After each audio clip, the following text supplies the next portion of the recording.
Rooftop of the Fulton Grand. The city all lit up, black marble bar catching the lamps like it's proud of itself. Brooke has a hand on my elbow, showing me off to another pair of people I barely know.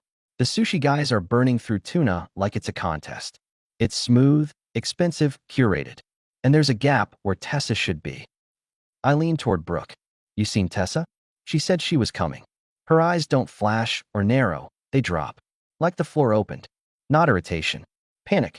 She turns her face back to the couple and smiles a size bigger. We'll catch up, Brenda, she says, already moving me away. I fish my phone from my jacket. I'll just call her. Maybe she. Brooke's hand snaps out. She smacks the phone from my fingers. It clatters on marble, then tiles. 3 heads turn. The drummer misses a beat. For a second, the night loses sound. Stop making a scene. Brooke hisses through a smile. Enjoy your evening. Leave it. There it is. Not a mood. A block. She's afraid of Tessa talking to me. I pick up the phone, wipe it with a napkin, and slide it back into the inner pocket. My voice stays flat. Noted. If I'd known where it was headed, I would have blown out my own candles and called it a night. A few minutes later, the toasts start. Evan from my office, deadpan guy in a quiet suit, keeps it short. Dan knows how to cut through noise and keep the room calm, he says, raising a glass. Which is ironic, given this rooftop. People laugh. I nod. Brooke takes the mic from the bandleader like she owns the air. To my husband, she says. Everyone knows Dan Ward is steady. He builds real things. He's reliable. And he hates attention, which is why I did this big, public thing. Laughter on cue. She reaches under the bar and pulls out a small box, glinting under the lamps. I thought he should wear something that matches the man he's become. She pops it open. Gold watch, heavy, old money style. I wear a fitness band every day.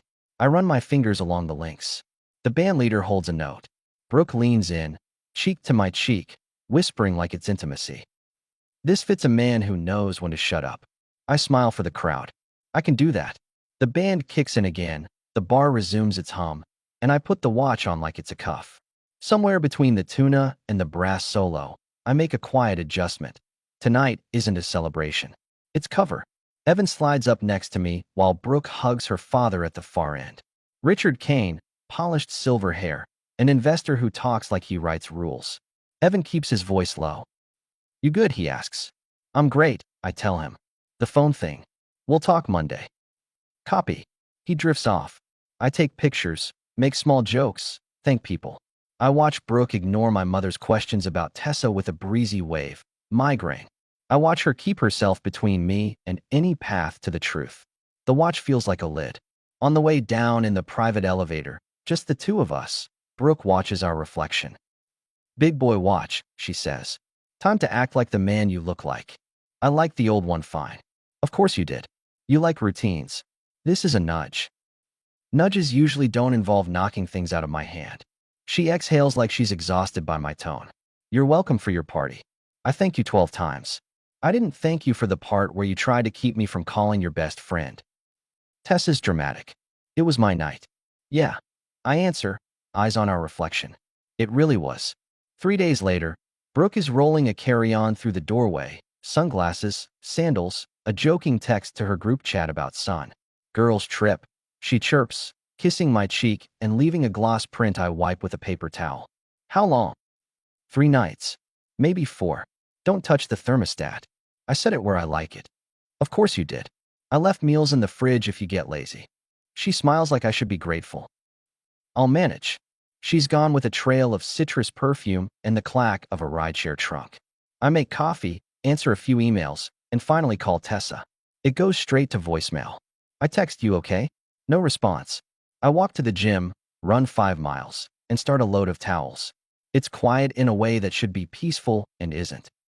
Doorbell at 8 p.m. On the screen, Tessa. Hoodie, hair scraped back, eyes at war with the rest of her face. I hit accept in the latch. Before I open, I call Brooke. Your friend is at the door, I tell her. I thought she was with you. The voice that comes through isn't vacation. Don't let her in. Tell her to leave. I'm serious, Dan. That's a strong reaction. She's not stable. She'll make up things. I mean it. Close the door. Noted. I hang up and open. Tessa steps past me like the hall is hot. She smells like rain that hasn't started yet. She digs in her bag, hands trembling just enough to catch the light. She tried to put this on me, Tessa says. Said I was the reason she cancels plans, that I'm obsessed, that I want to wreck things. Then she blocked me. So I came here. She hands me her phone. Thread after thread. Screenshots of Brooke's words, Brooke's voice. Pleased with herself. Logistics. He has no idea. Girl's trip is my window. The watch will shut him up. Names I recognize and a couple I don't. Dates that line up with sudden work dinners and late meetings. Options. Tone like she's narrating a game. I sit at the table. Tessa paces, pulling at her sleeve. I told her not to. I told her she was going to ruin it. She said she had it handled. Then she tried to make me the villain. Said if you ever ask, blame it on me. No, you should know. You did right, I tell her. I scroll. My face stays one piece. Tessa stops, points at a voice memo. Play that. Brooke's voice, casual and bright like any day. He's still playing husband while I play options, she laughs. He hates attention. The watch shuts questions down. He'll be busy admiring himself. Another memo. Palm Springs is clean. For days is enough. Tessa presses her palms to the back of a chair. I'm sorry. I look at the table, at her phone, at the way the watch catches the kitchen lights. I woke up. She flinches like I slapped the air. What do you want me to do? Nothing. You did enough. I hand the phone back. Go home, Tessa. If she reaches out, ignore it. And thanks. She'll spin this, Tessa says. She'll say I'm jealous. Whatever she throws at you, it's projection. She can throw. My side doesn't move. Tessa steps toward the door, then turns. You were good to her. You don't deserve this. Deserve is a strange currency, I answer. I deal in facts. She leaves. I print. I haven't used the printer this much since the day we closed on this place. Page after page. I lay them out on the kitchen table in lines. Dates, times, notes, a map, and the path it shows. I pour a glass of water, sit in the chair I always sit in, and make a call to a number Evan sent me last year when his brother-in-law needed help. Marcus Hill, a voice says. Come, clipped. Marcus, it's Dan Ward. Evan gave me your contact. I need to run a hypothetical. We work hypotheticals for an hour. He doesn't ask for drama. I don't give it. He tells me what is and isn't necessary, what's noise, what's useful. We talk about accounts, the lease, the storage unit Brooke insisted on 4 seasonal pieces. We talk about timing. When I hang up, the wall clock says 12:14. I sleep for 3 hours with a legal pad by the bed. I wake at 5 and keep moving. At 9:30 the next morning, the front door opens like a commercial. Brooke walks in with a tan she didn't have time to earn, oversized coffee, and a rolling carry-on that bumps my shoe. She doesn't say hello. She frowns at the thermostat. Did you mess with this? It's stuffy. It's 72, I tell her. You set it there. It feels warmer, she says, sliding her glasses to her head. We'll get the vents cleaned. She sets the coffee down and surveys the kitchen like she's evaluating a flip. The printer is still warm. The pages turn the table into a mosaic. Brooke goes still. Then she performs. A smile, light, airy. What is all this? She chuckles. Oh my God, Dan, did you print our banter? This is creepy. Your banter. I correct, tapping a highlighted line. That one is my favorite. She steps closer, reads, and flinches at the sound of her own words. She looks at me, trying on expressions like outfits. Okay, she says. This is out of context. We joke. You know how I talk. If you take screenshots of any chat, it looks bad. You're doing a lot. I'm done doing a lot, I answer. So Tessa came here. Of course she did. She's obsessed with me. I told you she was a problem. You always underestimate how much attention she needs. She didn't ask for attention, I say. She brought facts. Facts, she repeats. Cute. Dan, you're being dramatic. I take a breath. It's not a speech. It's a verdict. I'm filing for divorce. Today. She blinks. The smile drops like a coin. Excuse me. I'm not asking permission.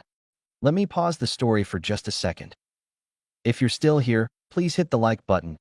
It really helps YouTube recommend this story to more people. Thank you so much for your support. Now, let's get back to the story.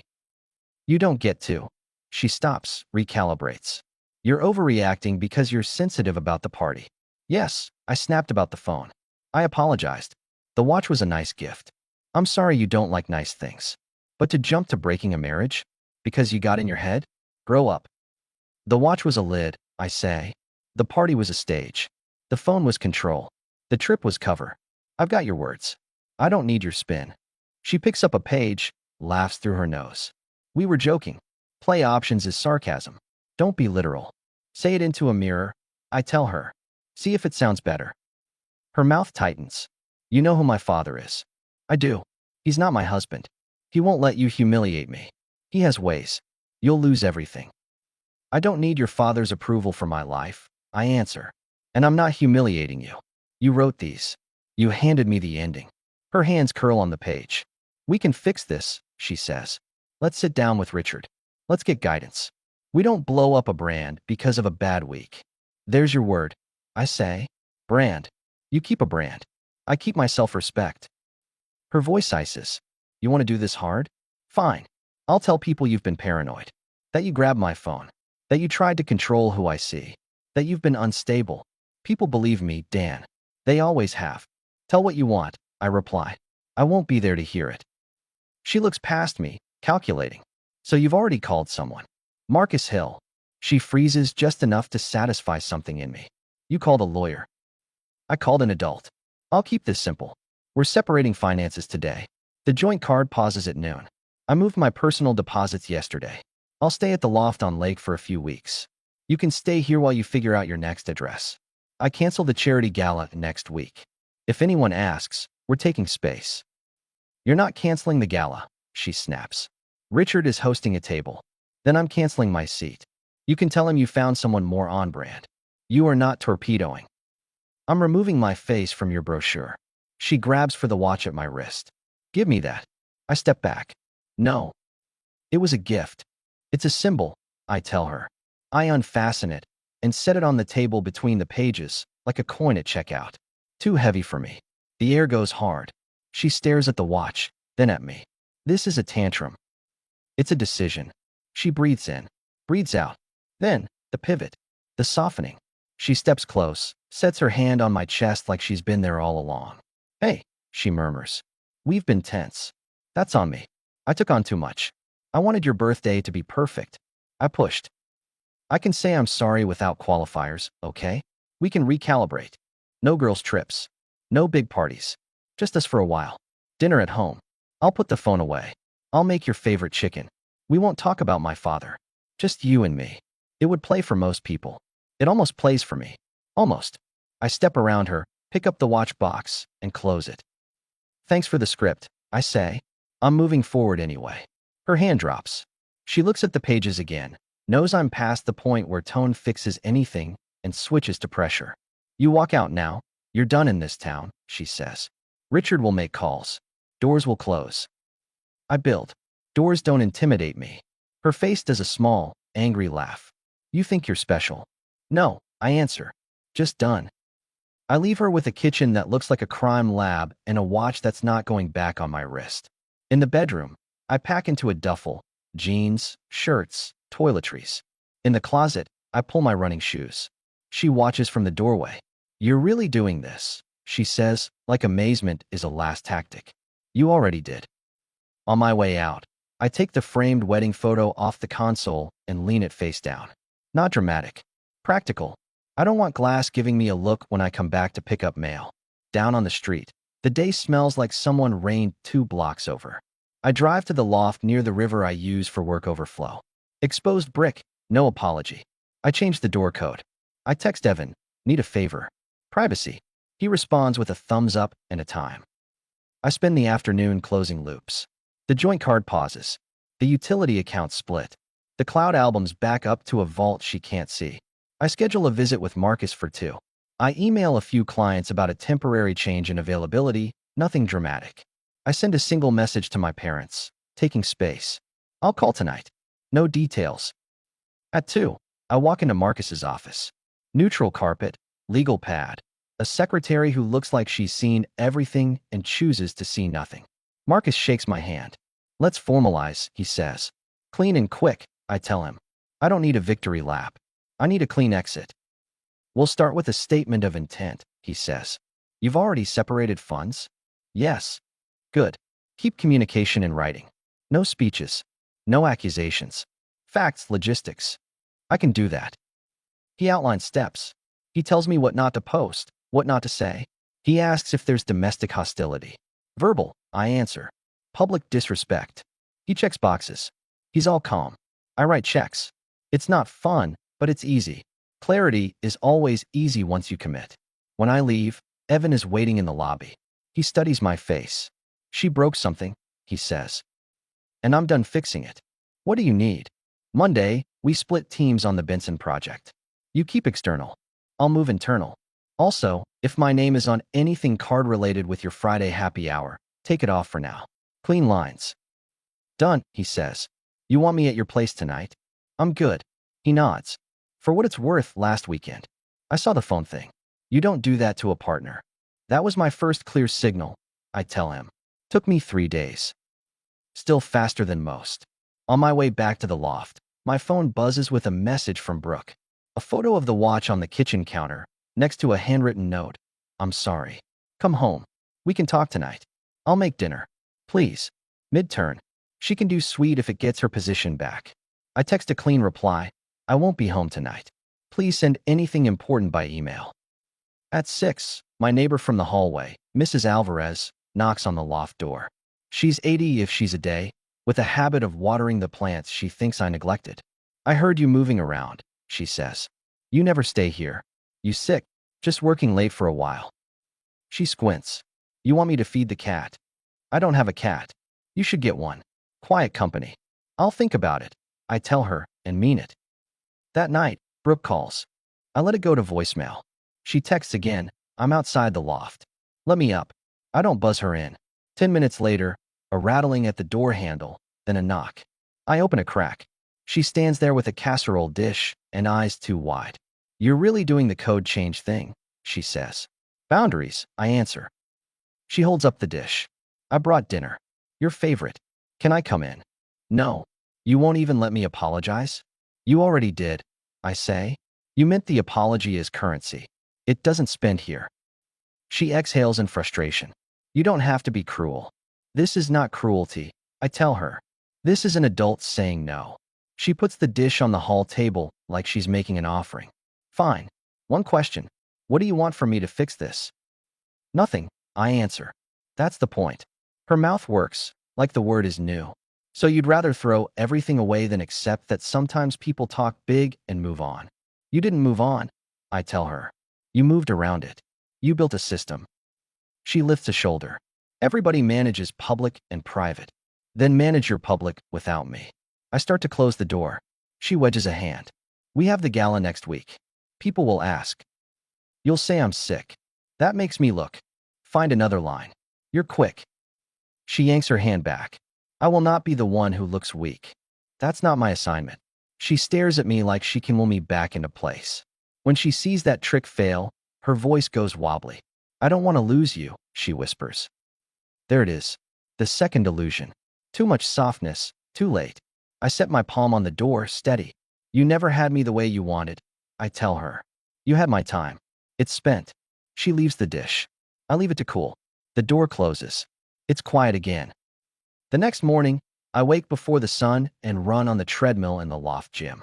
I send a simple email to Brooke with bullet points. I'll pick up the rest of my things on Saturday at 10. Please be out between 9:30 and noon. Separate bills in effect today. Keys stay with you. I will communicate through email only. Phone is for emergencies. I'll cancel my seat at next week's gala. Please adjust your plan accordingly. She replies at 7:30. You're not taking the rugs. They were my choice. I respond, keep the rugs. At 9, Richard calls. It's inevitable. His voice is a wall of confidence. Dan, he says, what's this I hear about you storming out? I didn't storm, I answer. I stepped out. You're overreacting. 2. He pauses, annoyed that I asked, then powers ahead. Brooke is emotional. She went too far planning your birthday. Don't make permanent decisions because of a blip. It wasn't a blip, I say. I'm not discussing details with you. His tone sharpens. You're making a mistake.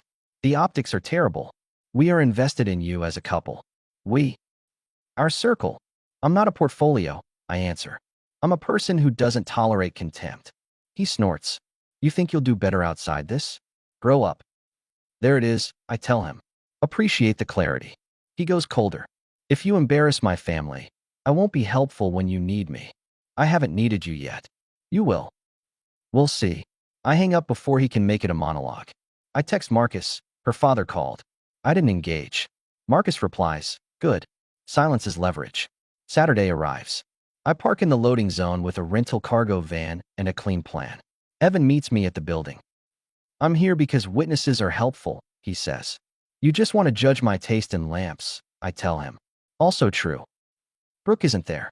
She respected the window, or she wanted no part of watching me take myself away.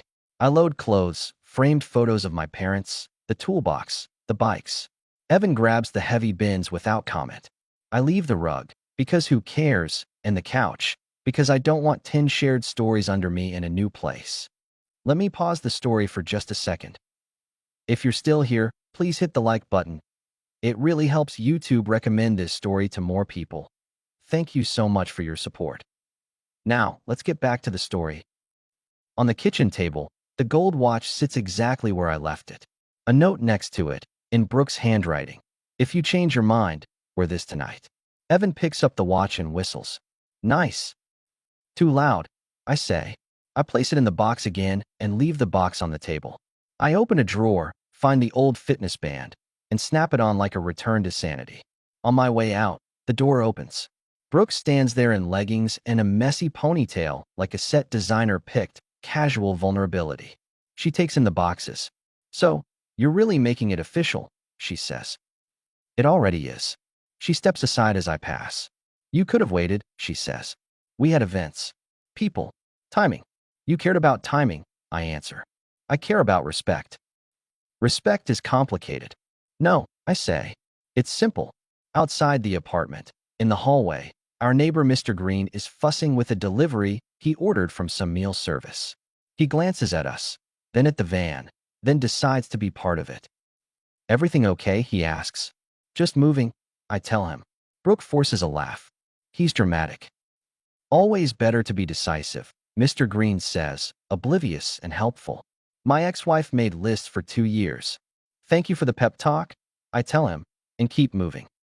Back at the loft, I arrange what I brought in a way that says temporary, but mine. I hang a couple of photos. I put the toolbox under the sink. I set the coffee maker on the counter and toss the pods Brooke liked. I go for real beans. It's petty and not. It's me. In the afternoon, Brooke texts, dinner? Neutral ground? We can talk terms. I'll be reasonable. My reply, email Marcus. She answers with a string of angry faces I ignore. Then, fine. If you want to be a martyr, be a martyr. People will see. At 8, I get another message, a video this time from some rooftop I recognize.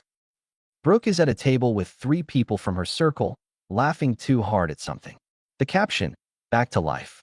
No hard feelings. She wants me to see her unbothered. She wants the optics back. I put my phone face down and finish a deck for a Monday meeting. Sunday morning, Tessa texts, I'm sorry again. I won't bother you anymore. I reply, you didn't bother me. Stay away from the spin. She sends a thumbs up and a single line. You looked out for yourself. Good. Monday, I walk into the office at 8, earlier than usual. Evan meets me at the whiteboard, already dividing tasks. You good to lead internal? He asks. I'm better than good. I'm present. At 10, Brooke shows up at my office lobby. It's the one place I didn't expect her. Evan comes to my desk. She's downstairs. Your call. I stand. I'll go down.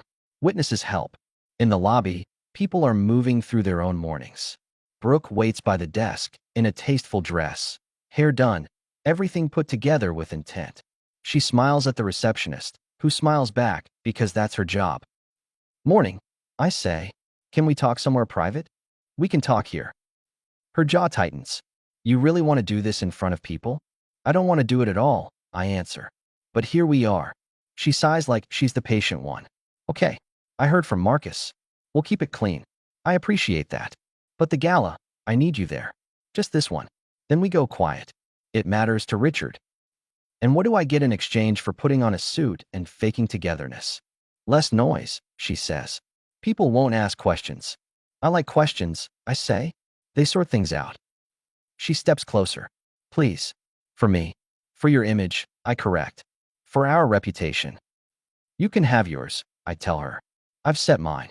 She lowers her voice. You really want to embarrass me? I'm not your PR. She shows the last card. If you're not there, Richard pulls his commitment from your Benson project. He said it to me this morning. Richard didn't fund Benson. I say. We built that without him. He can't pull what he didn't put in. She stands there, empty-handed for once. And for 20 seconds, we just breathe the same lobby air and pretend it isn't over.